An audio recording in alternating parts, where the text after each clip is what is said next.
آج تو میں دیکھ کے رہوں گی کہ آخر یہ شامی کا بچہ دوستوں کے ساتھ مل کر کمرے میں کرتا کیا ہے۔ الوینا نے احتشام کی کھڑکی کا پٹ ذرا سا کھولا تو نورالعین نے اسے ٹوکا، الوینا اگر بھائی نے دیکھ لیا تو جانتی ہو نا تمہاری شامت پکی ہے۔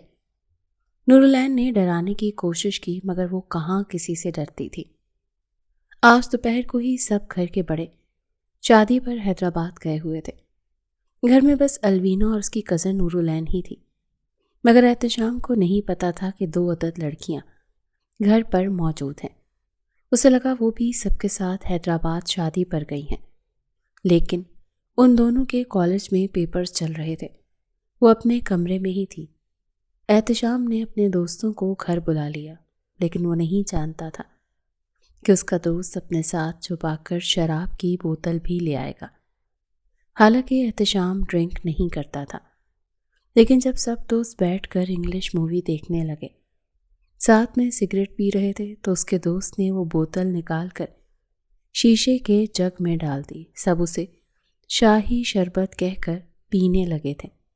کھڑکی سے جھانک کر جب الوینا نے دیکھا کہ یہ لڑکے کون سا ایسا شاہی شربت پی رہے ہیں تو اسے بھی تجسس سا ہوا۔ نورالعین کہنے لگی کہ چلو یہاں سے، اگر بھائی کو پتہ چل گیا کہ تم یہاں کھڑی ہو تو پتہ نہیں تمہارا کیا حال کریں گے۔ ویسے ہی تم انہیں ایک آنکھ نہیں بھاتی۔ وہ کہنے لگی تمہارا بھائی بھی مجھے ایک آنکھ نہیں بھاتا۔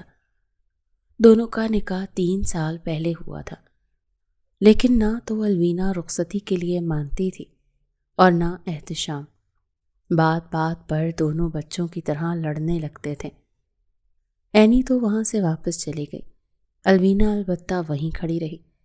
وہ تو شکر تھا کہ اسے LED پر لگی مووی نظر نہیں آ رہی تھی، ورنہ وہ اپنے تایا سے احتشام کی شکایت ضرور لگاتی۔ کچھ دیر بعد ہی سب لڑکے واپس چلے گئے۔ احتشام انہیں باہر چھوڑنے چلا گیا، تبھی الوینا کھڑکی کے راستے سے اندر آ گئی۔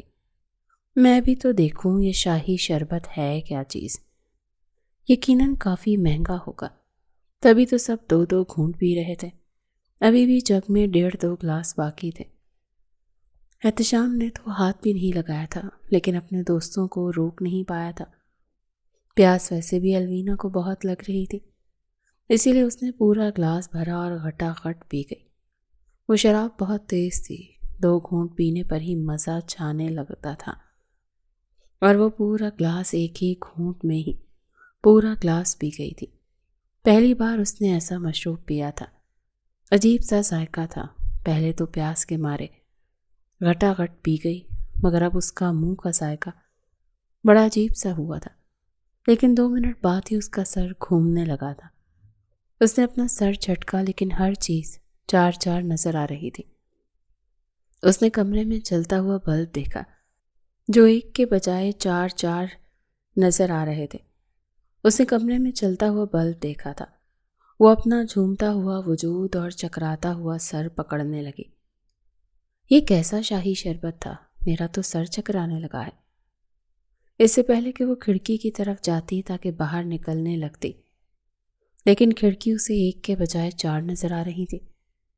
سمجھ میں نہیں آ رہا تھا کہ کون سا کھڑکی کا اصل پٹ ہے جس سے وہ باہر نکل سکے۔ اسی دوران احتشام سیٹی بجاتا ہوا کمرے میں آیا، مگر کمرے میں داخل ہوتے ہی حیرت سے سٹی رکی تھی۔ وہاں کھڑی الوینا کو دیکھ کر اس کی آنکھیں حیرت سے پھیلی تھی۔ اسے تو لگا تھا کہ گھر میں بس وہی ہے۔ وہ اس کے پاس آیا، تم یہاں کیا کر رہی ہو؟ تم تو حیدرآباد شادی پر گئی تھی نا؟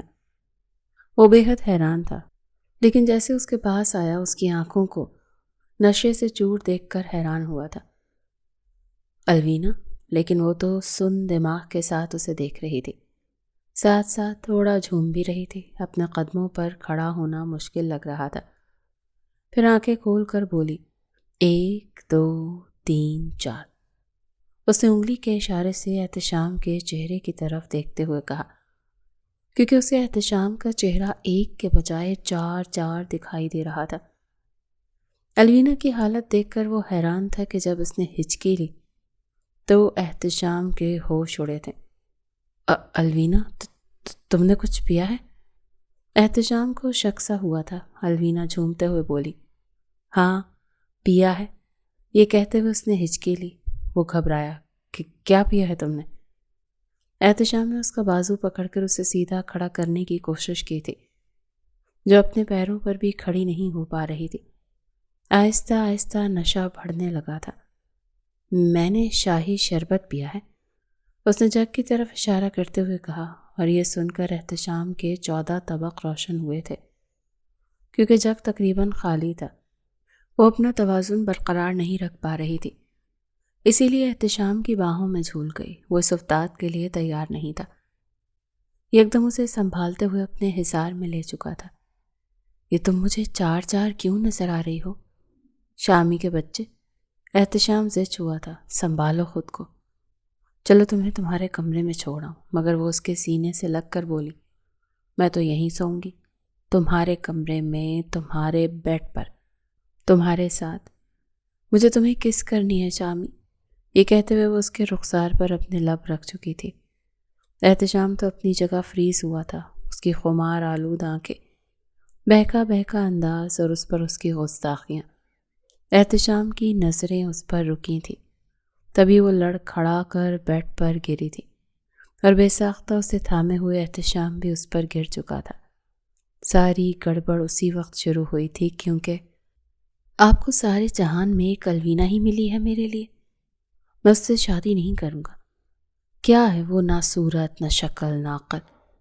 امی میں صاف کہہ رہا ہوں، آپ کسی ماسی کی بیٹی سے میری شادی کروا دیں، مجھے اعتراض نہیں ہوگا، لیکن خدا کے لیے اس لڑکی سے میری شادی نہ کرے، میں اسے بالکل برداشت نہیں کر سکتا۔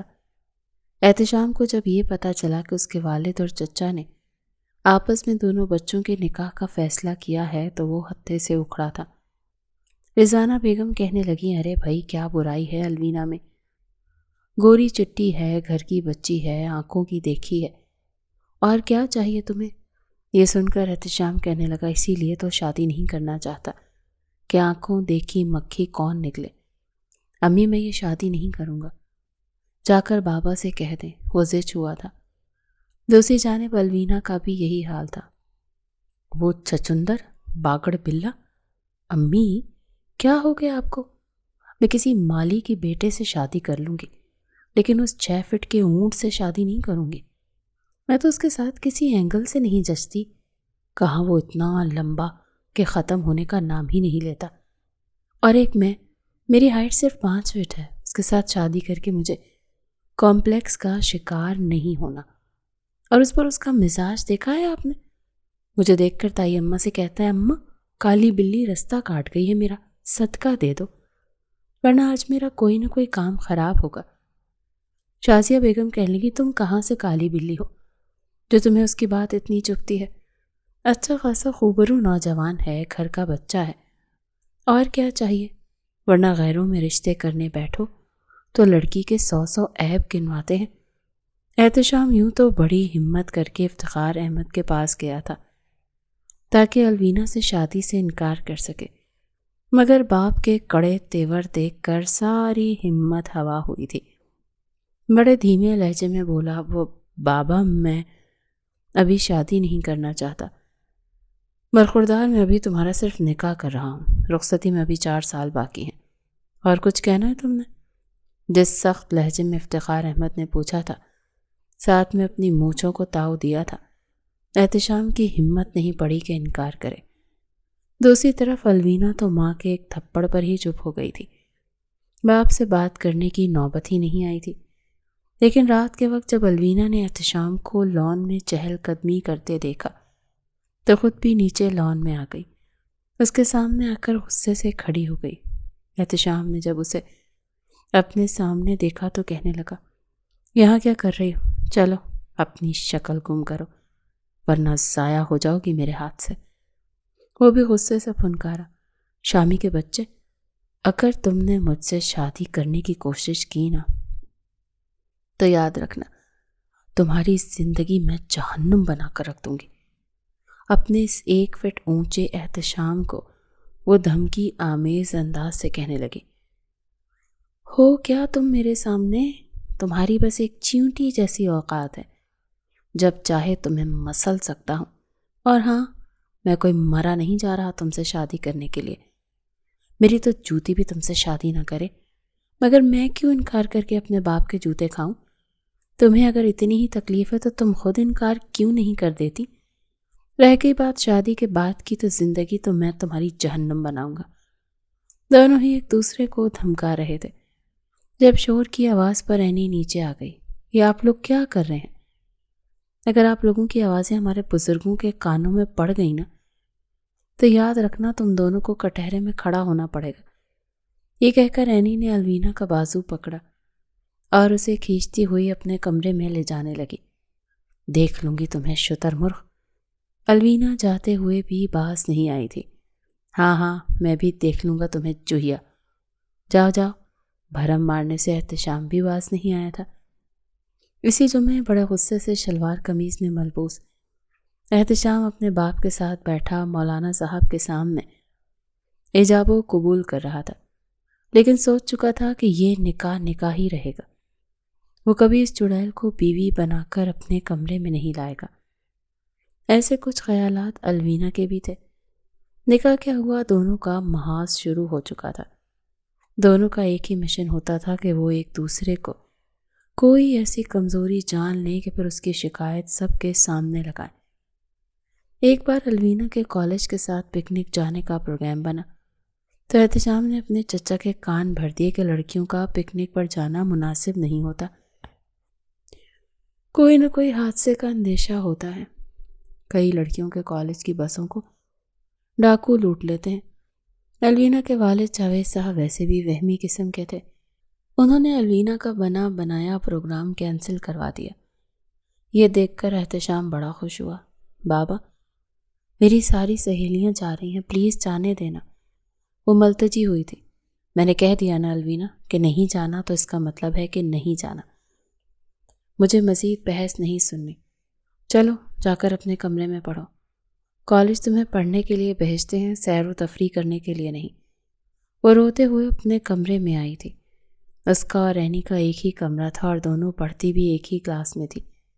الوینا کی وجہ سے اینی کا پروگرام بھی چوپٹ ہو چکا تھا۔ ابھی کل رات تک وہ پکنک پر جانے کے لیے کپڑے تک ڈیسائیڈ کر چکی تھی، اور یہ سارا کیا دھرا اس کمینے احتشام کا ہے۔ میں اسے چھوڑوں گی نہیں، کمینہ ہے ایک نمبر کا گدھا۔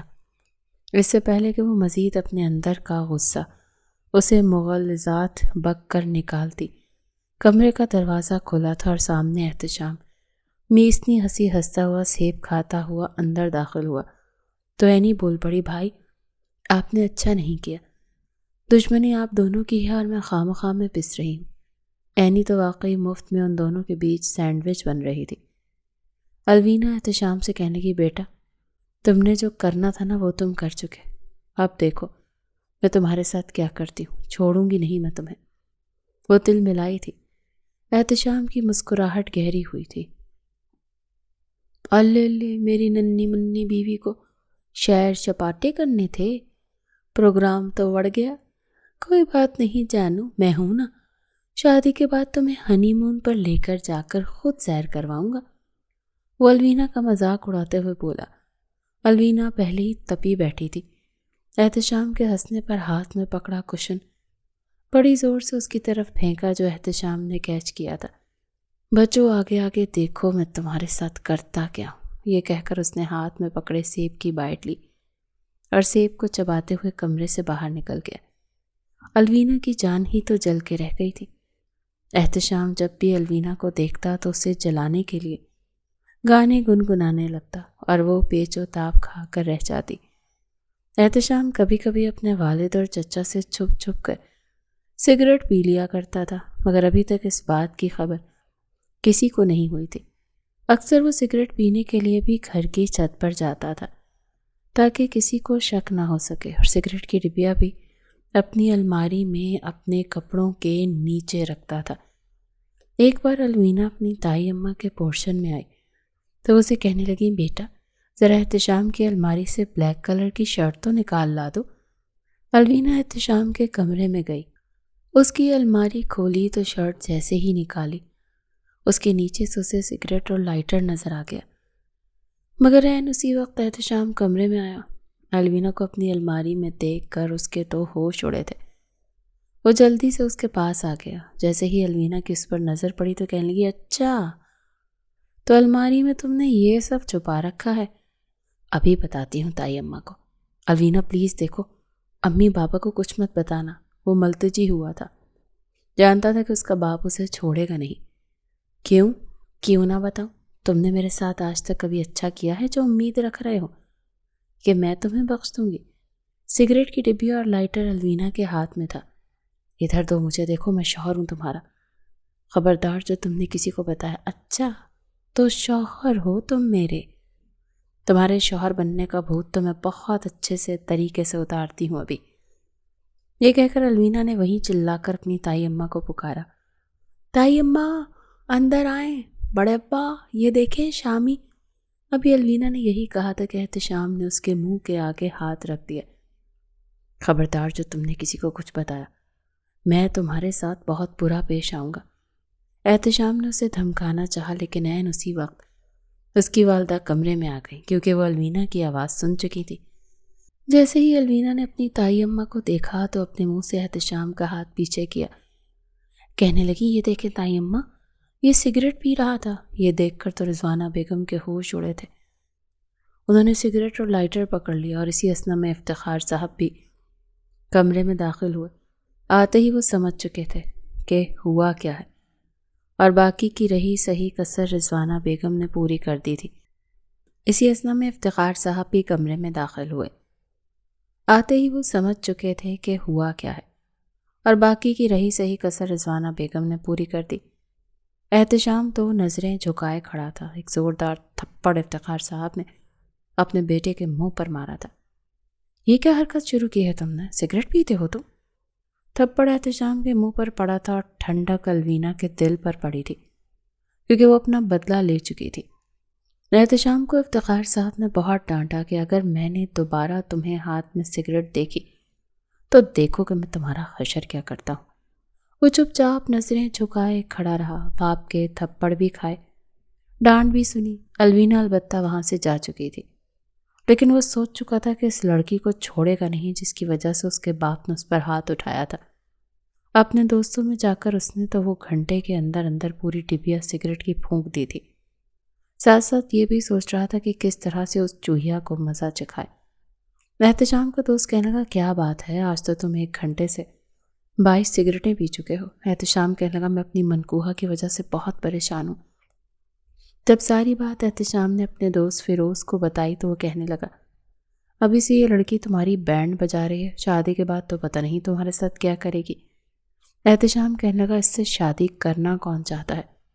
میں تو اس سے جان چھڑوانا چاہتا ہوں۔ بڑے غصے سے اپنے دانت کچ کچاتے ہوئے اس نے کہا تھا۔ فیروز کہنے لگا کہ میرے پاس ایک آئیڈیا ہے، لیکن شاید تمہیں اچھا نہ لگے، کیونکہ لڑکی تمہاری کزن بھی ہے اور منکوہا بھی۔ احتشام کہنے لگا، تم بتاؤ، مجھے برا نہیں لگے گا۔ جو منصوبہ فیروز نے احتشام کو بتایا اسے بہت پسند آیا تھا۔ کہنے لگا، پلان تو بہت اچھا ہے۔ احتشام نے الوینا کا نمبر فیروز کو دے دیا اور اسے بتایا کہ اسے کب کیا میسج کرنا ہے اور کب فون کرنا ہے۔ سب لوگ کھانا کھا رہے تھے، اور کھانا کھاتے وقت تقریباً سب کے موبائل ان کی پلیٹوں کے برابر میں رکھے ہوتے تھے کہ اگر کوئی ضروری میسج ہوا تو دیکھ لیں گے۔ الوینا بھی نورالعین کے ساتھ والی کرسی پر بیٹھی کھانا کھانے میں مصروف تھی۔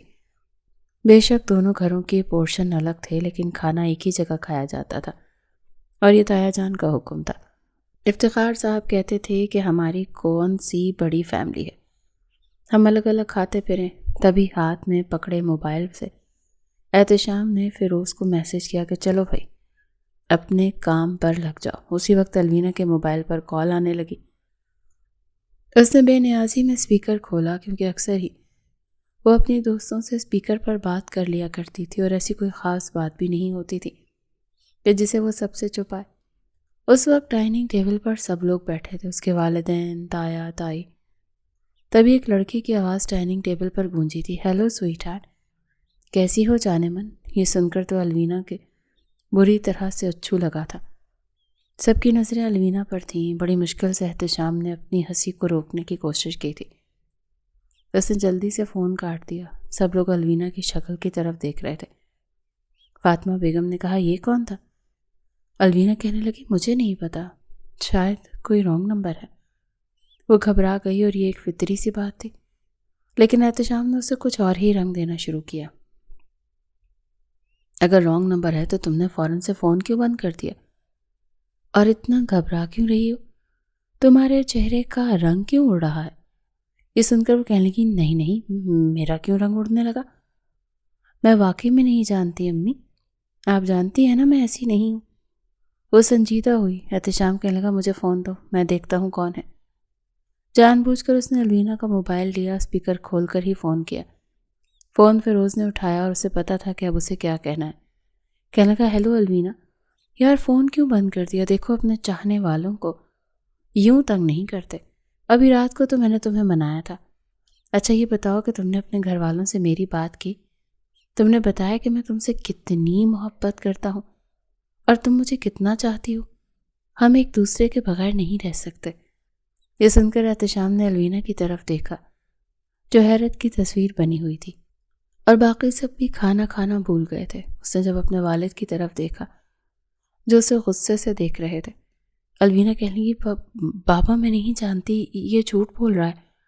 احتشام نے فون کاٹ دیا۔ کہنے لگا اگر یہ رانگ نمبر ہے اور یہ تمہیں نہیں جانتا تو اسے تمہارا نام کیسے پتا ہے؟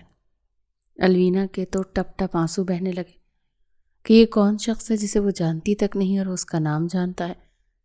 فاطمہ بیگم کا تو غصے سے برا حال تھا۔ رضوانہ بیگم کہنے لگی یہ کیا سلسلہ ہے؟ تم جانتی ہو نا کہ تمہارا نکاح کس سے ہوا ہے؟ افتخار صاحب کہنے لگے کب سے چل رہا ہے یہ چکر اور کون ہے یہ لڑکا؟ الوینا کو تو اوپر کا سانس اوپر اور نیچے کا نیچے رہ گیا۔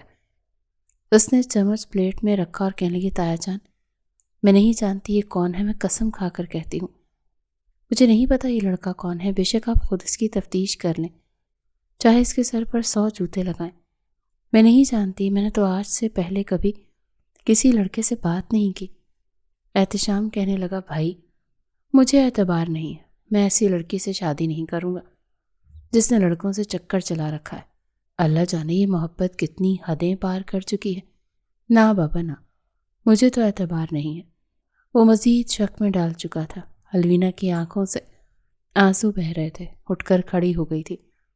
فاطمہ بیگم بھی اٹھ کر کھڑی ہوئیں اور ایک زوردار تھپڑ انہوں نے الوینا کے منہ پر لگایا۔ اس بار ٹھنڈک احتشام کے سینے میں پڑی تھی۔ افتخار صاحب کہنے لگے الوینا تم ہمیں سچ سچ بتاؤ کہ یہ کون ہے؟ وہ کہنے لگی بڑے ابا آپ مجھ سے جیسی مرضی قسم لے لیں، میں نہیں جانتی یہ کون ہے۔ انہوں نے کہا لاؤ اپنا موبائل مجھے دو۔ احتشام نے الوینا کا موبائل اپنے والد کے ہاتھ میں دے دیا۔ انہوں نے موبائل پر فون نمبر چیک کیا تو اس نمبر پر صرف 2 کالز تھی۔ وہ کہنے لگے ہو سکتا ہے یہ لڑکا تمہیں جانتا اور جان بوجھ کر پریشان کر رہا ہو، کیونکہ اس شخص کی صرف 2 کالز تمہارے فون پر شو ہو رہی ہیں۔ احتشام کہنے لگا ہو کیا گیا بابا آپ کو؟ نمبر ڈیلیٹ بھی تو ہو جاتا ہے، ریکارڈ بھی ختم کیا جا سکتا ہے۔ آج کل لڑکیاں اتنی شریف تھوڑی ہیں کہ کسی سے چکر چلائیں اور اس کا فون نمبر اور اس کا کال ریکارڈ بھی اپنے پاس رکھیں۔ افتخار صاحب نے احتشام کی طرف دیکھا اور کہنے لگے میرا ایک دوست ہے، اس کے ذریعے پتہ چل جائے گا کہ اس لڑکے کا رابطہ الوینا سے کب سے ہے، سچ سامنے آ جائے گا۔ یہ سن کر احتشام کو اپنا پلان ناکام ہوتا ہوا نظر آ رہا تھا۔ افتخار صاحب نے اپنے ایک دوست کو اپنے موبائل سے کال کی، الوینا کا نمبر دیا اور کہا کہ مجھے 1 مہینے کی کال ریکارڈ چاہیے۔ الوینا روتے ہوئے اپنے کمرے میں جا چکی تھی۔ نورالعین بھی اس کے پیچھے چلی گئی کیونکہ دونوں کا ایک ہی کمرہ تھا۔ نورالعین کہنے لگی الوینا یہ کون ہے؟ آج تک تم نے مجھے بھی نہیں بتایا۔ وہ کہنے لگی میں سچ کہہ رہی ہوں اینی، میں نہیں جانتی یہ کون ہے اور میرا نام کیسے جانتا ہے وہ۔ بہرحال کچھ ہی دیر میں پتہ چل چکا کہ اس لڑکے کی صرف 2 بار ہی کال الوینا کے نمبر پر آئی تھی، اس سے پہلے کبھی کوئی رابطہ کبھی نہیں ہوا۔ افتخار صاحب نے اپنے دوسرے نمبر سے جب فیروز کا نمبر ملا تو اسے بڑی دھمکیاں دیں کہ آئندہ اگر تم نے ہماری بیٹی کے نمبر پر کال کی اور کوئی بھی الٹی سیدھی بکواس کی تو تمہیں پولیس کے حوالے کر دیں گے۔ وہ جلدی سے فون بند کر گیا اور بہرحال قصہ تو ختم ہو گیا تھا۔ لیکن احتشام اس بات پر بڑا خوش تھا کہ الوینا کے منہ پر بھی تھپڑ پڑا ہے، حالانکہ اس نے شک و شبہ ڈالنے کی پوری کوشش کی تھی۔ وہ چاہتا تھا کہ اس کے والدین بدگمان ہو جائیں اور اس کا رشتہ الوینا سے ختم ہو جائے، لیکن کوشش ناکام ہو چکی تھی۔ کچھ دنوں بعد ہی حیدرآباد سے شادی کا کارڈ آ گیا اور سب بڑوں کو جانا پڑا۔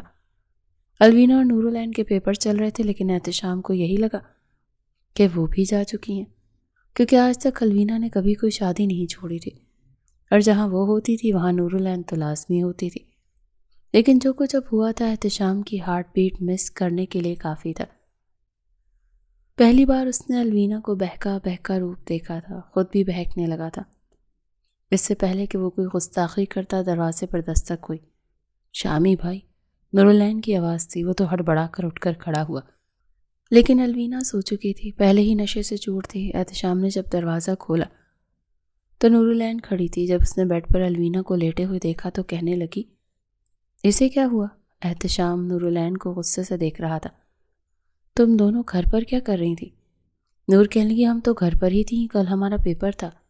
وہ کہنے لگا، تو پھر یہ میرے کمرے میں کیوں آئی تھی؟ نورالعین نے ساری بات بتا دی کہ یہ کھڑکی پر کھڑے ہو کر دیکھ رہی تھی تاکہ آپ کی کوئی کمزوری اس کے ہاتھ لگے، وہ بابا کو آپ کی شکایت لگائے۔ لیکن یہ سو کیوں رہی ہے؟ اسے کیا ہوا ہے بھائی؟ احتشام اسے کیا بتاتا کہ اس نے کیا کیا ہے؟ کہنے لگا، مجھے نہیں پتا اسے کیا ہوا ہے، آ گئی ہوگی نیند، سو گئی ہوگی۔ ایسا کرو تم اس کے ساتھ سو جاؤ، میں تمہارے کمرے میں جا کے سو جاتا ہوں۔ لیکن جانے سے پہلے جگ اور گلاس باہر لے گیا تھا کہ کہیں نور بھی اس شاہی شربت کو سمجھ کر پی نہ لے۔ وہ اس نے سینک میں گرایا، جگ کو اچھی طرح سے دھویا اور نورالعین کے کمرے میں آ گیا۔ سب سے پہلے اس نے اپنے دوست فیروز کو فون کیا کہ آج کے بعد اگر میرے گھر تم شراب کی بوتل لے کر آئے نا تو مجھ سے برا کوئی نہیں ہوگا۔ فیروز نے سوری کیا، فون بند ہو چکا تھا، لیکن سوچوں کا رخ خود بخود الوینا کی طرف جا چکا تھا۔ اس کا احتشام کے رخسار پر لب رکھنا بے ساختہ۔ احتشام کا دل بڑی زور سے دھڑکا تھا، وہ خود کو جھٹک چکا تھا۔ نہیں، مجھے اس بارے میں نہیں سوچنا چاہیے۔ وہ بے چین ہوا تھا۔ بہرحال اگلی صبح الوینا کو دوپہر کو جا کر ہوش آیا تھا۔ خود کو احتشام کے کمرے میں دیکھ کر اسے یاد آیا کہ جو شاہی شربت اس نے پیا تھا یقیناً اس میں کچھ گڑبڑ تھی۔ جب نورالعین نے پوچھا کہ تم بھائی کے کمرے میں کیوں سو گئی تھی تو اس نے یہی کہا کہ پتہ نہیں، مجھے بڑی زور کا چکر آیا تھا۔ یہ بات وہ چھپا گئی کہ اس نے پیا کیا تھا۔ شام تک سب لوگ واپس آ گئے۔ اگلے روز احتشام سے اس کا سامنا ہوا تو کہنے لگی، میں تایا ابا کو بتاتی ہوں کہ اپنے دوستوں کے ساتھ مل کر تم نے کیا کیا تھا، دیکھو کیسی ٹھکائی ہوتی ہے تمہاری۔ یہ سن کر وہ کچھ گھبرا گیا، لیکن فوراً سے اس کے دماغ نے کام کیا۔ کہنے لگا، ٹھیک ہے بتا دو، میں نے تو ویسے بھی کچھ نہیں پیا تھا، میں بھی بتا دوں گا۔ تم میرے کمرے میں کھڑکی سے کود کر آئیں اور تم نے بھی وہ سب پیا، تبھی تو نشے سے چور میرے بیڈ پر سو گئی تھی۔ بتاؤ بدھو، شاباش، پہلے تم بتاؤ پھر میں بتاؤں گا، اور یہ بھی بتاؤں گا کہ اس رات تم نے میرے ساتھ کیا کیا تھا۔ یہ سن کر الوینا کو حیرت کا جھٹکا لگا۔ میں نے کیا کیا تھا؟ میں نے تو کچھ بھی نہیں کیا تھا۔ کہنے لگا، اچھا، کاش کہ تمہیں یاد ہوتا کہ تم نے میرے ساتھ کیا کیا کیا تھا۔ خیر کوئی بات نہیں، میں تمہاری شکایت چچا کو نہیں لگاؤں گا۔ اگر تم نے اپنا منہ بند رکھا تو۔ بہرحال وہ چپ ہو گئی۔ بات آئی گئی ہو گئی، کیونکہ قصور تو دونوں کا ہی تھا، اسی لیے دونوں ہی ایک دوسرے کی ٹانگ نہیں کھینچ سکتے تھے۔ انہی دنوں ایک لڑکی احتشام کے پیچھے پڑ گئی تھی۔ وہ اسے نوکری لینے آئی تھی اور احتشام کی شخصیت سے خاصی متاثر تھی۔ ٹائم پاس کرنے کے لیے اس نے جاب کرنی تھی۔ خیر نوکری تو اسے نہیں ملی، لیکن احتشام کا نمبر ضرور مل چکا تھا۔ اس وجہ سے فون کرنے لگی، باتیں کرنے لگی، حالانکہ اس کے معاملے میں سنجیدہ نہیں تھا۔ لیکن الوینا نے اسے بات کرتے دیکھ لیا۔ جب اس نے دیکھا کہ الوینا اس کی جاسوسی کر رہی ہے، احتشام نے الوینا کو کھڑکی سے جھانکتے ہوئے دیکھ لیا تھا۔ وہ فون کاٹ چکا تھا، پھر اٹھا اور الوینا کو سنانے کے لیے کہنے لگا، امبر، میں تو تم سے بہت محبت کرتا ہوں، میں اپنی منکوہا سے جان چھڑوانا چاہتا ہوں۔ یہ سن کر الوینا کے ہاتھ میں بھی ایک بات آ گئی تھی۔ وہ سوچ چکی تھی کہ تایا ابا کو ابھی بلا کر یہ دکھائے گی کہ احتشام کیا کر رہا ہے، وہ تو اس کے بارے میں سنجیدہ ہی نہیں ہے۔ وہ فوراً سے وہاں سے ہٹ کر افتخار صاحب کو بلانے چلی گئی۔ احتشام دیکھ چکا تھا اور جانتا تھا کہ الوینا کا اگلا رد عمل کیا ہو سکتا ہے۔ جیسے وہ افتخار صاحب کو لے کر آئی کہ تایا ابا آپ خود اپنی آنکھوں سے دیکھیں کہ احتشام لڑکیوں سے باتیں کر رہا ہے۔ جیسے ہی افتخار صاحب نے کھڑکی سے احتشام کو دیکھا تو وہ جان پر فون لگائے کہنے لگا، میں اپنے باپ کا بہت فرما بردار بیٹا ہوں. میرے باپ نے جو حکم کر دیا میں اس کے خلاف چل نہیں سکتا. اگر تم نے مجھے دوبارہ پریشان کیا تو میں تمہارا نمبر بلاک کر دوں گا. جانتی نہیں ہو کہ میں ایک شادی شدہ مرد ہوں. تم لوگوں کو شرم نہیں آتی شادی شدہ مردوں کو پریشان کرتے ہوئے؟ یہ سن کر الوینا کے تو ہوش اڑے تھے. افتخار صاحب کمر پر ہاتھ رکھے الوینا کو گھور گھور کر دیکھ رہے تھے. کہنے لگے شرم نہیں آتی تمہیں میرے بیٹے پر جھوٹا الزام لگاتے ہوئے؟ تایا ابا میں سچ کہہ رہی ہوں. میں نے خود سنا تھا. لیکن اس بار بھی الوینا کی ہی شامت آئی تھی. احتشام اپنے والد کے جانے کے بعد جب اپنے کمرے سے باہر آیا تو الوینا اسی کو غصے میں دیکھ رہی تھی. وہ ہنستے ہوئے کہنے لگا کیا ہوا؟ ڈانٹ پڑ گئی تایا ابا سے؟ پھر کہنے لگا ہنستے ہوئے کہ تم نے کیا سمجھا تھا میں نے تمہیں دیکھا نہیں؟ تم میری جاسوسی کر رہی ہو جانے من میں تمہیں دیکھ چکا تھا. دیکھو تو صحیح میں تمہارے ساتھ کرتا کیا ہوں. میری ایک بات کان کھول کر سن لو. میں شادی کے بعد بھی یہی سب کچھ کروں گا. تم گھر کے کام کرو گی اور میں کبھی سینما، کبھی مینا، کبھی ردا، کبھی انجم ان کے ساتھ عیش کروں گا. یہ سن کر الوینا کہنے لگی میں تمہارا گلا گھونٹ دوں گی. میں تم سے کبھی بھی رخصتی نہیں کروں گی. وہ کہنے لگا کرنی پڑے گی سویٹ ہارٹ. تمہیں تو میں گھر کی ملازمہ بنا کر رکھوں گا. تم بس میرے بچے پیدا کرو گی، میرے بچوں کو پالو گی. زندگی تو میری بڑے سکون سے گزرنے والی ہے. جو نقشہ احتشام نے کھینچا تھا الوینا کہنے لگی میں زہر کھا کر مر جاؤں گی مگر تم سے رخصتی نہیں کروں گی. شوق سے کرو، زہر تمہیں میں لا دوں گا، لا بھی دوں گا اور کہو گی تو کھلا بھی دوں گا. اچھا ہے نا؟ خس کم جہاں پاک. وہ چڑ کے رہ گئی تھی. جانتی تھی کہ اگر اس نے اپنی ماں کو بھی یہ سب باتیں بتائیں تو وہ بھی اسے ڈانٹیں گی اور کہیں گی کہ تم جھوٹ بول رہی ہو کیونکہ تم احتشام سے شادی ہی نہیں کرنا چاہتی. جو کچھ وہ کہہ رہا تھا کر بھی سکتا تھا. زندگی تو الوینا کی برباد ہو جاتی.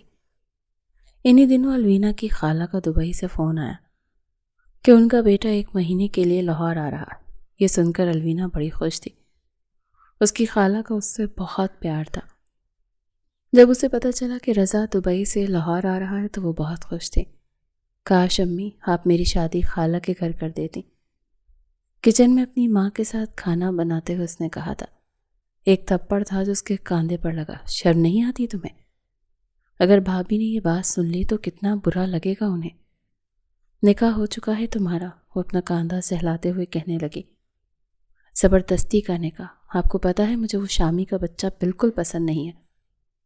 مجھے نہیں اچھا لگتا وہ. اتفاق تھا کہ احتشام اس وقت کچن میں اپنے لیے چائے کا کہنے آیا تھا. لیکن جب اس نے یہ بات سنی تو سوچ چکا تھا کہ اگر الوینا اپنے کزن کے ساتھ اس سے بیٹھ کر باتیں کرتی نظر آ گئی تو وہ سب کے سامنے یہ ثابت کر دے گا کہ وہ اس سے شادی ہی نہیں کرنا چاہتی تھی. وہ تو اپنے کزن کے ساتھ سیریس ہے تاکہ یہ رشتہ ختم ہو اور اس کی بھی جان خلاصی ہو. لیکن وہ نہیں جانتا تھا کہ اس کے ساتھ آگے ہونے کیا والا ہے. جب رضا لاہور آیا تو احتشام نے بھی اسے بڑا کھلے دل سے ویلکم کیا تھا. الوینا بھاگ بھاگ کر رضا کے کام کرتی تھی لیکن رضا اسے چھوٹی بہنوں کی طرح ہی ٹریٹ کرتا تھا. شام کو کافی پیتے ہوئے رضا لان میں ٹہل رہا تھا جب احتشام اسے دیکھ کر اس کے پاس آ گیا. وہاں پر الوینا کی تعریفیں کرنے لگا کہ بہت اچھی لڑکی ہے، مجھے تو لگتا ہے آپ کو پسند کرتی ہے. یہ سن کر رضا نے اسے حیرت سے دیکھا. کہنے لگا احتشام یہ کیسی باتیں کر رہے ہو؟ تمہاری منکوہا ہے وہ کہنے لگا مت پوچھے. گلے میں ڈلا ہوا ڈھول ہے جسے میں اور الوینا مجبوراً اپنے گلے میں لٹکائے ہوئے ہیں. میں اسے پسند نہیں کرتا نہ وہ مجھے پسند کرتی ہے. رضا اگر تم چاہو تو تم ہماری مدد کر سکتے ہو. رضا بڑی خاموشی سے اس کی باتیں سننے لگا. کہنے لگا میں سمجھا نہیں. احتشام کہنے لگا دیکھو وہ تمہیں پسند کرتی ہے، تمہاری خالہ زاد بھی ہے. اگر تم چاہو تو ہمارا رشتہ ٹوٹ بھی سکتا ہے. رضا کہنے لگا میں ایسا کیوں چاہوں گا؟ تمہیں شرم نہیں آتی ایسی باتیں کرتے ہوئے؟ میں تو ویسے بھی اسے اپنی چھوٹی بہن سمجھتا ہوں. وہ کہنے لگا لیکن وہ تو تمہارے ہی سپنے دیکھتی ہے. اب دیکھو میں ایسی لڑکی کے ساتھ کیسے زندگی گزاروں. بلکہ محبت تو بڑا چھوٹا لفظ ہے. وہ تو تم سے عشق کرتی ہے. ارے اس کے بارے میں سوچو، بہت اچھی لڑکی ہے، اور ہمارا صرف نکاح ہی تو ہے، وہ بھی زبردستی کا۔ تمہیں یقین نہیں تو جاؤ الوینا سے پوچھ لو، لیکن پلیز میرا نام مت لینا رضا۔ رضا اس کی بات سن کر سوچ میں پڑ گیا۔ جب یہ بات اس نے الوینا سے پوچھی کہ کیا تمہارا یہ نکاح تمہاری مرضی سے ہوا ہے، تو اس نے تو صاف انکار کر دیا کہ نہیں، میں اسے بالکل پسند نہیں کرتی۔ رضا کہنے لگا، اور کسے پسند کرتی ہو؟ الوینا نے کہا، میں کسی کو بھی پسند نہیں کرتی۔ رضا کہنے لگا، میں تمہیں کیسا لگتا ہوں؟ اس بات پر وہ چپ سی ہو گئی تھی۔ اسے رضا اچھا لگتا تھا، لیکن محبت اسے کسی سے بھی نہیں تھی۔ وہ کہنے لگی، رضا بھائی میں آپ کے لیے چائے بنا کر لاتی ہوں۔ وہ وہاں سے اٹھ کر چلی گئی۔ احتشام روزانہ رضا سے الوینا کے متعلق بات کرتا رہتا۔ اب تو یہ ہوا تھا کہ رضا بھی اس کے بارے میں سوچنے لگا تھا۔ رات کو الوینا اپنے بڑے سے بنگلے میں پچھلی طرف بنے پول کے پاس کھڑی چائے پی رہی تھی۔ سردیوں کا موسم تھا، تبھی اس نے دیوار کود کر احتشام کو اندر آتے دیکھا تھا، کیونکہ تایا ابا اسے رات دیر تک باہر جانے نہیں دیتے تھے، اور وہ چھپ چھپا کر دیوار کود کر جاتا تھا جہاں اس کے دوستوں کی گاڑی وہاں موجود ہوتی تھی۔ ابھی بھی رات کے 1:30 بجے وہ دیوار کود گیا تھا۔ اسے لگا کہ کسی کو پتہ نہیں چلے گا، لیکن سامنے ہی جب اس نے الوینا کو دیکھا تو ٹھٹک گیا کہ لو بھائی، اب یہ شکایتی ٹٹو میرے باپ سے شکایت لگائے گی۔ الوینا کہنے لگی، ابھی بتاتی ہوں تایا ابا کو کہ تم رات کو چوروں کی طرح دیواریں کود کر واپس آتے ہو۔ بتاؤ کہاں گئے تھے تم؟ وہ کمر پر ہاتھ رکھے بولی۔ خالی کپ اس نے ایک سائڈ پر رکھ دیا۔ اس وقت تو بالکل پھول کی سائڈ پر کھڑی تھی۔ کہنے لگا، میں انجم سے ملنے گیا تھا، اسی سے مل کر آ رہا ہوں۔ کیا لڑکی ہے یار، مزہ آ گیا ملاقات کا۔ وہ کہنے لگی، اگر تم کسی انجم، نیلم اور بشرا سے محبت کرتے ہو تو پھر مجھ سے شادی کیوں کرنا چاہتے ہو؟ دیکھو میرا پیچھا چھوڑ دو، جا کر تایا ابا سے کہو کہ تمہیں مجھ سے شادی نہیں کرنی۔ وہ کہنے لگا، میں کیوں کہوں، مجھے تو کرنی ہے۔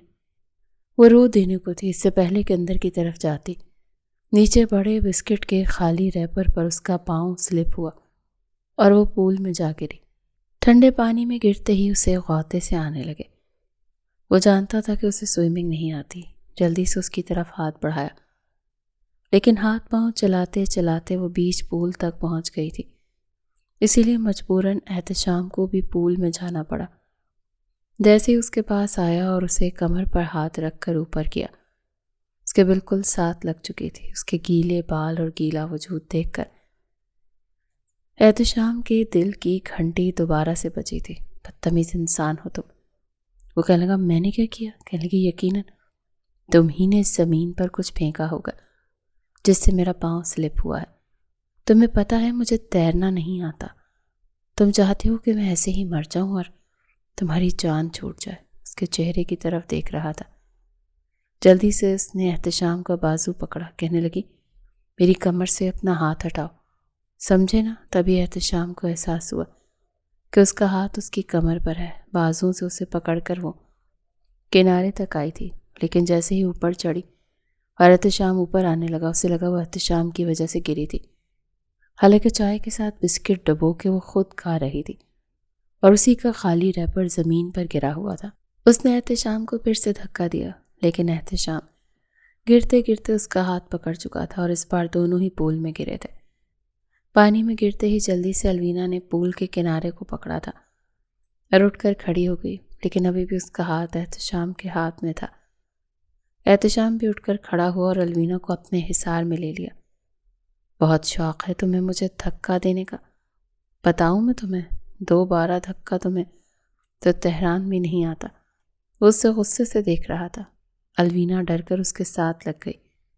نہیں پلیز مجھے دھکا مت دینا، سوری شامی۔ وہ احتشام کے سینے سے لگ چکی تھی۔ اپنے اندر الوینا کے دل کی دھڑکنیں سن کر وہ جیسے دم بخود رہ گیا تھا۔ چھوڑو مجھے، وہ اس کے حصار میں کسمسائی تھی۔ اس وقت سردی کے مارے کانپ رہی تھی۔ اس کے کپ کپاتے ہونٹوں کو دیکھ کر احتشام بے خود سا ہوا تھا۔ اپنی شہادت کی انگلی سے اس کے گیلے بال اس کے چہرے سے ہٹانے لگا۔ یہ کیا کر رہے ہو تم؟ چھوڑو مجھے۔ ایک دم جیسے ہوش کی دنیا میں آیا، اسے چھوڑ چکا تھا۔ وہ جلدی سے پول سے باہر نکلی تو وہ بھی باہر نکل گیا۔ دل کی دنیا پل میں بدل کر رہ گئی تھی۔ وہ اندر کی طرف جا چکی تھی، لیکن احتشام وہیں کھڑا اسے جاتا ہوا دیکھتا رہا۔ اپنے کمرے میں آیا، کپڑے تبدیل کیے، آنکھیں بند کی تو ہمیشہ سے بری لگنے والی الوینا آج بری نہیں لگ رہی تھی، اسے سوچنا اچھا لگ رہا تھا۔ اگلے روز ناشتے کے دوران الوینا چھینکیں مارتی جا رہی تھی۔ فاطمہ بیگم نے پوچھا بھی کہ کیا ہوا تو کہنے لگی نہیں کچھ نہیں ہوا۔ کیا بتاتی کہ رات کو کیا ہوا تھا۔ اسی وقت رضا کہنے لگا الوینا پلیز میرے کپڑے پریس کر دو گی؟ کہنے لگی جی رضا بھائی کیوں نہیں، لیکن اب رضا کا الوینا سے بات کرنا احتشام کو برا لگنے لگا تھا۔ اسی وقت اپنی بھی ایک شرٹ لا کر اس نے الوینا کے سامنے رکھ دی۔ میری بھی شرٹ استری کر کے دے دو۔ الوینا نے شرٹ اٹھائی اور ایک طرف پھینک دی۔ نوکر نہیں ہوں تمہاری۔ احتشام کو بڑا غصہ آیا، کہنے لگا تو کیا رضا کی نوکر ہو؟ کیا لگتا ہے تمہارا؟ وہ کہنے لگی تم کیا لگتے ہو جو تمہارا کام کروں؟ احتشام کہنے لگا اچھا بتاؤں تمہیں کیا لگتا ہوں؟ میں تمہارا سب کچھ لگتا ہوں، سمجھی نا؟ تو کہنے لگی رخصتی سے انکار کر دوں گی میں، تم جیسے فلرٹی قسم کے شخص سے میں شادی نہیں کروں گی جو راتوں میں پتہ نہیں کہاں کہاں کن کن لڑکیوں کے ساتھ منہ کالا کر کے آتا ہے۔ اسی وقت رضا اندر آ گیا، ان دونوں کی باتیں سن چکا تھا۔ احتشام اسے دیکھ کر چپ ہوا تھا۔ رضا احتشام کے سامنے کھڑا ہو سے پوچھنے لگا شامی تو کیا تم بھی کسی اور لڑکی کے ساتھ انوالو ہو؟ اس نے احتشام سے پوچھا، لیکن جواب الوینا نے دیا رضا بھائی اس کی زندگی میں کوئی ایک نہیں ہے، اس کی زندگی میں بہت ساری ہیں۔ راتوں کو یوں لڑکیوں کے ساتھ گھومنے پھرنے جاتا ہے۔ تایا ابا نے میری زندگی اپنے اس آوارہ گرد بیٹے کے ساتھ پھوڑ دی ہے، اسی لیے کہ میں گھر کی لڑکی ہوں نا، چپ چاپ برداشت کر لوں گی۔ احتشام کہنے لگا زبان کو لگام دو۔ الوینا اسے اچھا نہیں لگ رہا تھا کہ وہ رضا کے سامنے اس طرح کی بات کر رہی تھی۔ رضا کہنے لگا الوینا اگر تم نہیں چاہتی اور احتشام بھی نہیں چاہتا تو اس بے معنی رشتے کو ختم ہو جانا چاہیے۔ میں بات کرتا ہوں خالہ سے۔ احتشام کہنے لگا ایک منٹ، آپ کو کوئی ضرورت نہیں ہمارے معاملے میں بولنے کی۔ لیکن اسی وقت فاطمہ بیگم آ گئی۔ رضا اور الوینا ان کے ساتھ باہر چلے گئے۔ بہرحال رضا نے جب فاطمہ بیگم کو ساری بات بتائی اور انہوں نے روتی ہوئی الوینا کو دیکھا تو بات بڑوں تک پہنچ گئی تھی۔ اگر الوینا کہتی کہ احتشام کا کئی لڑکیوں کے ساتھ چکر ہے تو شاید کوئی نہ مانتا، لیکن یہ بات رضا نے کہی تھی کہ وہ رات کو لڑکیوں سے میل ملاقاتیں کرنے جاتا ہے۔ جب یہ دونوں ایک دوسرے میں دلچسپی نہیں رکھتے تو کیوں آپ لوگوں نے زبردستی رشتہ باندھ رکھا ہے؟ فاطمہ بیگم بھی آنسو بہانے لگی۔ کیا ہمیں نہیں پتا تھا کہ احتشام اتنا بگڑ چکا ہے؟ میری بیٹی کو دھمکیاں دیتا ہے، میں تو ایسا ہی کروں گا اور تم گھر میں رہو گی نوکرانی بن کر۔ بھائی صاحب کیا اس دن کو دیکھنے کے لیے ہم نے اپنی بیٹی آپ کے ایک بار کہنے پر آپ کے بیٹے کے نکاح میں دی تھی؟ شام کو جب احتشام آفس سے واپس آیا تو افتخار صاحب کہنے لگے اگر تم نے میری بھتیجی کے ساتھ ایسا ہی سب کچھ کرنا تھا تو ٹھیک ہے، تم ابھی کے ابھی اسے طلاق دے دو۔ احتشام کہنے لگا نہیں، کیوں طلاق دینے لگا؟ مجھے الوینا کو طلاق دینی ہی نہیں ہے۔ یہ سن کر الوینا کو غصہ آیا۔ جب سارا معاملہ ٹھیک ہو رہا ہے تو اسے کیا تکلیف تھی؟ رضا کہنے لگا کیوں نہیں دینی؟ اگر تم یہ سمجھتے ہو کہ تم الوینا کو طلاق دو گے اور اسے کوئی اپنائے گا نہیں تو کوئی بات نہیں، میں کر لیتا ہوں الوینا سے نکاح۔ کم از کم میری زندگی میں اس کے علاوہ کوئی دوسری لڑکی فی الحال نہیں ہے۔ اس کے ساتھ وہ سب کچھ نہیں کروں گا جو تم کرنے کا ارادہ رکھتے ہو۔ افتخار صاحب بڑے غصے میں تھے، کہنے لگے مجھے شرم آ رہی ہے تمہیں اپنا بیٹا کہتے ہوئے۔ حالانکہ احتشام کا کسی لڑکی کے ساتھ کوئی چکر نہیں تھا، بس وہ الوینا سے یہ رشتہ نبھانا ہی نہیں چاہتا تھا۔ لیکن اب اسے اس ریک رات نے اسے باور کروا دیا تھا کہ الوینا اس کے لیے عام سی لڑکی نہیں رہی۔ وہ چپ چاپ اپنے کمرے میں چلا گیا، سوچ میں پڑ گیا تھا کہ اب کیا کرے۔ سب کچھ خراب بھی اس نے کیا تھا تو ٹھیک کیسے کرے، کیونکہ اب گھر میں طلاق کی باتیں ہونے لگی تھیں۔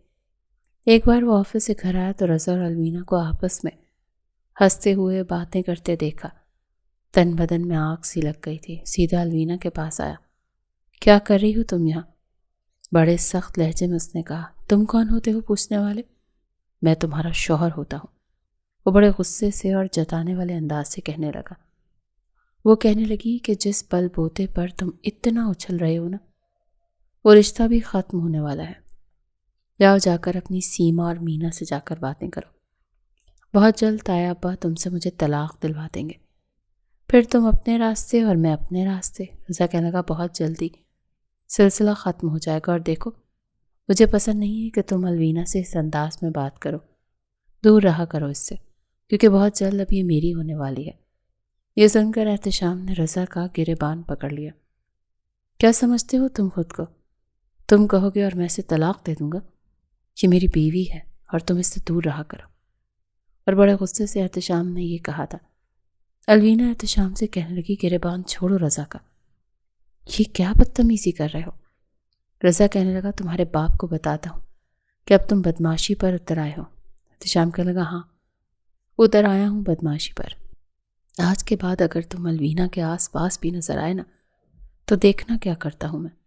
اس کا گریبان جھٹکے سے چھوڑ کر اس نے الوینا کی کلائی پکڑی اور اسے اندر لے گیا۔ آج کے بعد تم مجھے رضا کے پاس نظر آئی نا تو تمہاری بھی جان لے لوں گا اور اسے بھی مار ڈالوں گا۔ تمہیں اتنی سی بات سمجھ نہیں آتی کہ تم میری بیوی ہو؟ الوینا اس سے اپنی کلائی چھڑوا رہی تھی۔ چھوڑو مجھے، خود دوسری لڑکیوں کے ساتھ گھومتے پھرتے ہو تو تمہیں بیوی کا خیال نہیں آتا، اور میں تمہاری بیوی نہیں ہوں۔ یہ کاغذی رشتہ ہے اور کاغذ پر ہی ختم ہو جائے گا۔ میرا ہاتھ چھوڑو ورنہ میں چلانا شروع کر دوں گی۔ وہ کہنے لگا اچھا تو کاغذی رشتہ ہے، ٹھیک ہے۔ اس نے الوینا کی کلائی چھوڑی اور سیدھا اپنے باپ کے کمرے میں گیا۔ اس کے والد اس وقت بیڈ پر بیٹھے ہوئے تھے، کسی کتاب کا مطالعہ کر رہے تھے۔ احتشام کو دیکھ کر ان کے ماتھے پر بل پڑے۔ بابا مجھے آپ سے بات کرنی ہے۔ افتخار صاحب کہنے لگے بولو کیا کہنا ہے؟ آپ چچا سے کہیں کہ مجھے رخصتی چاہیے۔ یہ سن کر افتخار صاحب غصے سے دھاڑتے ہوئے بولے تمہاری کرتوتیں ہیں کہ میں تمہارے لیے اپنی بھتیجی کی رخصتی مانگوں؟ اعجاز مجھ سے طلاق کا کہہ رہا ہے کہ اپنے بیٹے سے کہو کہ میری بیٹی کو چھوڑ دے، اور جن لڑکیوں کے ساتھ ناجائز تعلقات قائم کرتا پھرتا ہے انہی کے ساتھ شادی کرے۔ ضرور رخصتی دے گا وہ تمہیں اپنی بیٹی کی۔ افتخار غصے سے بھڑکے تھے۔ بابا میں نے جھوٹ بولا تھا، میرا کسی لڑکی سے کوئی تعلق نہیں ہے، میں ایسا نہیں ہوں۔ افتخار صاحب کہنے لگے تم نے یہ جھوٹ بولا کیوں تھا؟ کیوں اپنے آپ کو کریکٹر لیس ثابت کیا تم نے رضا کے سامنے، الوینا کے سامنے؟ بتاؤ مجھے۔ اس کا مطلب کچھ نہ کچھ تو گڑبڑ ہے۔ کہنے لگا بابا میں پہلے اسے پسند نہیں کرتا تھا، مجھے لگتا تھا ہم دونوں کے ساتھ زبردستی کی گئی ہے۔ لیکن افتخار صاحب کہنے لگے لیکن کیا زبردستی کی گئی؟ اسی لیے تم نے اپنے آپ کو برا ثابت کیا، صرف اس لیے تاکہ تمہارا رشتہ ٹوٹ جائے؟ تو ٹھیک ہے اب ٹوٹ رہا ہے، چھوڑ دو الوینا کو۔ احتشام کہنے لگا نہیں چھوڑ سکتا بابا میں اسے، مجھے سمجھ آ گئی ہے کہ نکاح کا رشتہ اتنا بھی کمزور نہیں ہوتا، اسے چھوڑنا نہیں چاہتا میں۔ چچا کے سامنے ہاتھ جوڑ کر معافی مانگنے کے لیے تیار ہوں، لیکن پلیز میں اسے طلاق نہیں دینا چاہتا، نہ دوں گا۔ افتخار صاحب کہنے لگے میں بات کر کے دیکھتا ہوں، پتہ نہیں اعجاز مانے گا بھی کہ نہیں۔ جیسے ہی افتخار صاحب نے الوینا کے والد اعجاز صاحب سے بات کی تو وہ کہنے لگے مجھے احتشام پر اعتبار نہیں ہے، ایسا کریں کہ آپ اسے کہیں کہ میری بیٹی کو چھوڑ دے۔ معاملہ ٹھیک ہونے کے بجائے اور بھی بگڑتا چلا جا رہا تھا۔ افتخار صاحب نے کہا کہ اب بعد میں میرے ہاتھ میں نہیں رہی، بہتر ہے کہ تم الوینا کو طلاق دے دو، کیونکہ اب اعجاز اور فاطمہ رضا سے اس کی شادی کرنا چاہتے ہیں۔ وہ چپ چاپ اپنے کمرے میں چلا گیا تھا۔ کرواتا ہوں میں اس کی شادی کسی اور سے، سمجھتی کیا ہے خود کو؟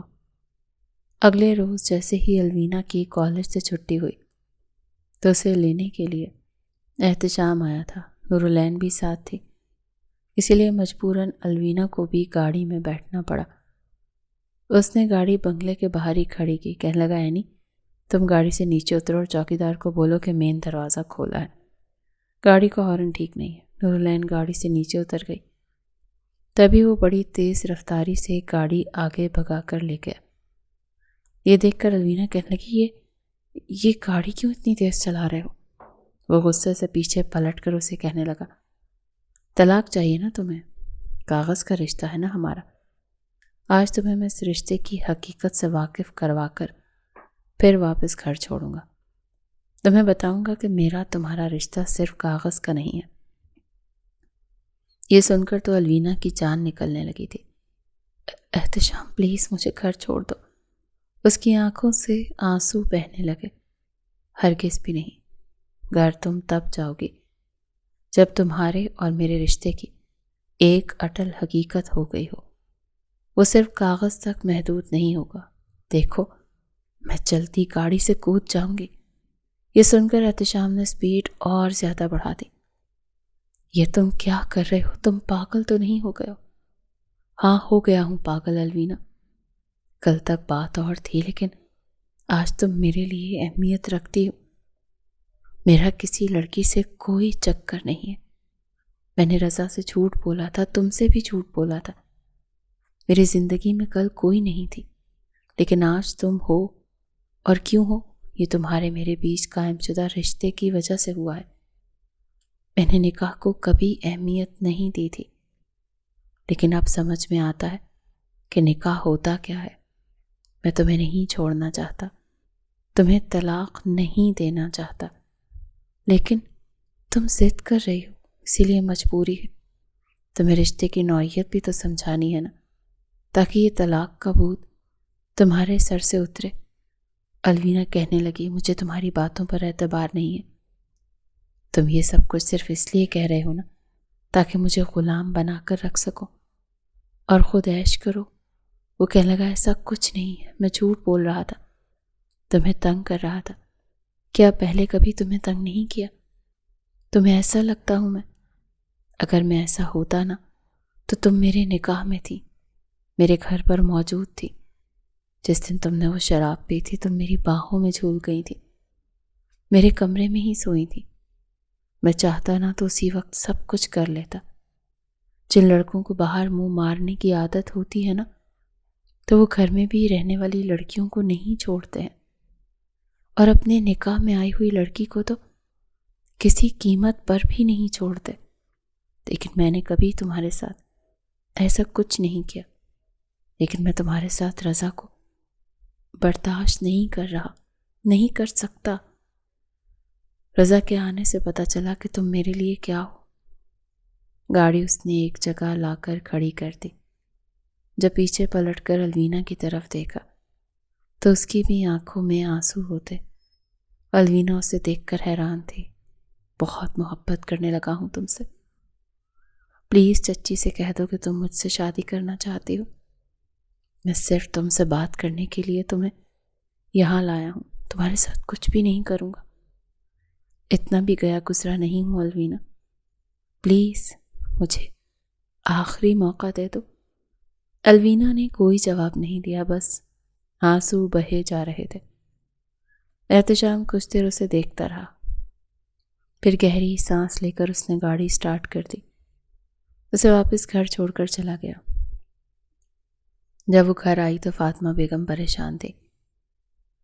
کہنے لگی، کیا کیا ہے اس نے تمہارے ساتھ؟ روتی ہوئی الوینا کو دیکھ کر ان کی تو جیسے جان نکل گئی تھی۔ کہنے لگی، کچھ بھی نہیں۔ سامنے رضا کھڑا ہوا تھا، کہنے لگا، ایسے کیسے کچھ نہیں کیا؟ پورے 1 گھنٹے بعد تم واپس آئی ہو، اور اس 1 گھنٹے میں وہ تمہارے ساتھ کیا کر چکا ہوگا میں اچھے طریقے سے جانتا ہوں۔ وہ کہنے لگی، جب میں کہہ رہی ہوں کہ اس نے کچھ نہیں کیا تو آپ کو میری بات پر یقین نہیں ہے؟ رضا کہنے لگا، نہیں ہے، میں تم سے شادی اب اسی وقت کروں گا جب تم اپنی پاک بازی کا ثبوت دو گے۔ ایک تھپڑ تھا جو رضا کے منہ پر مارا۔ مجھے نہیں کرنی آپ سے شادی۔ جب آپ کو میرے کردار پر ہی بھروسہ نہیں ہے تو آپ یہاں سے جا سکتے ہیں۔ رضا واپس جا چکا تھا، لیکن الوینا نے چپ سادھ لی تھی۔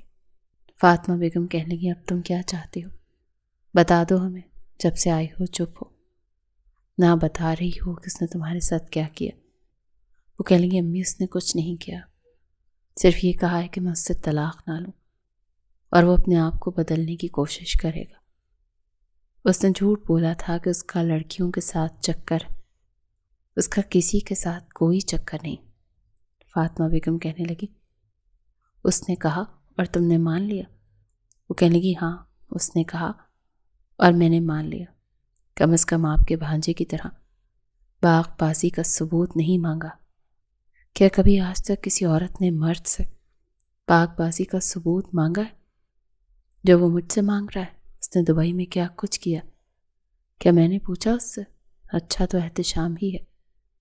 ایسا کریں میری اس کے ساتھ رخصتی کروا دیں، کیونکہ وہ مجھے اچھے طریقے سے جانتا ہے اور میں اسے، وہ مجھ پر شک نہیں کرے گا۔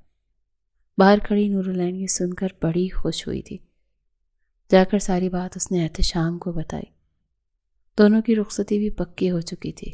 رخصتی والے دن جو احتشام اپنے کمرے میں گیا تو بے حد مطمئن تھا۔ کمرے میں داخل ہوا تو سامنے الوینا دلہن بنی بیٹھی تھی۔ دل میں نہ کوئی نفرت تھی، نہ کوئی گیلا، نہ شکوہ، کچھ تھا تو صرف محبت۔ کمرے کا دروازہ بند کر کے اس کے سامنے بیٹھ گیا، اس کا ہاتھ اپنے ہاتھوں میں لیا۔ جو اعتبار تم مجھ پر کرتی ہو میں ہمیشہ اسے قائم رکھوں گا۔ تھینک یو سو مچ کہ تم نے مجھے سمجھا الوینا۔ الوینا کہنے لگی، مجھے ایک بات سمجھ میں نہیں آئی، تمہیں مجھ سے محبت ہوئی کب تھی؟ وہ کہنے لگا سوئمنگ پول کے اندر۔ یہ سن کر الوینا نے اسے حیرت سے دیکھا اور وہ مسکرا رہا تھا۔ کہنے لگی، کیا کبھی کسی کو سوئمنگ پول کے اندر بھی محبت ہوتی ہے؟ وہ کہنے لگا چلو آؤ دونوں پول میں نہاتے ہیں، پھر تمہیں بتاتا ہوں کہ پول میں محبت کیسے ہو جاتی ہے۔ یہ سن کر الوینا کا چہرہ شرم سے سرخ ہوا تھا اور احتشام کی ہنسی بے ساختہ تھی۔